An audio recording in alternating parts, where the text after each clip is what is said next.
İş zonalarında daimi səliqə səhmanı saxlamaq istəyirsinizsə, 3 vacib məqama diqqət eləyəcəksiniz. Masanız, rəfləriniz və dolabınızı bol eləyəcəksiniz. Bugün görəcəyimiz iş isə dülgər otağında iş masasının üzərində rəfi quraşdırmaq olacaq. Getdik. Mən əvvəllər elə bilirdim ki, dağınıqlıq yaradıcı mühitin göstəricisidir. Çünki Bakıda gördüyümüz emalatxanaların 90%-i səliqəsizlikdir. Hər şey qarışıq, itiyəsin tanımır. Amma öz başımız işə girəndən sonra başa düşdük ki, dağınıqlıq yox, hər şeyin sistemli olması iş yerində böyük motivasiya verir.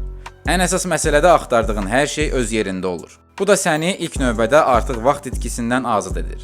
İşə başlayan zaman masanın boş olması əsas qaydadır. Eyni qaydada işi bitirəndə də sabah üçün hər şey öz yerinə qayıtmalıdır. Bugün hazırladığımız sadə görünən sistem əslində iş keyfiyyətinə birbaşa təsir edir. Artıq yarım hazırlanmış işlər ortalıqda sülənməyəcək. Əgər müştərilər və yüksək səviyyədə xidmət göstərmək istəyirsənsə, emalatxanavı və ya iş zonanda daim səliqəni qorumalısan. Yox, əgər müştərisənsə yüksək səviyyədə xidmət göstərəni axtarırsansa, birmənalı şəkildə pinti sənətkarlardan uzaq olmalısan. Nəysə, rəf tamamlandı, işıqlandırmanı quraşdırdıq ki, iş görən zaman hər şey aydın görünsün. İzləmədə qal, növbəti videoda masa qarşısındakı alət panelimizi tamamlayacağıq.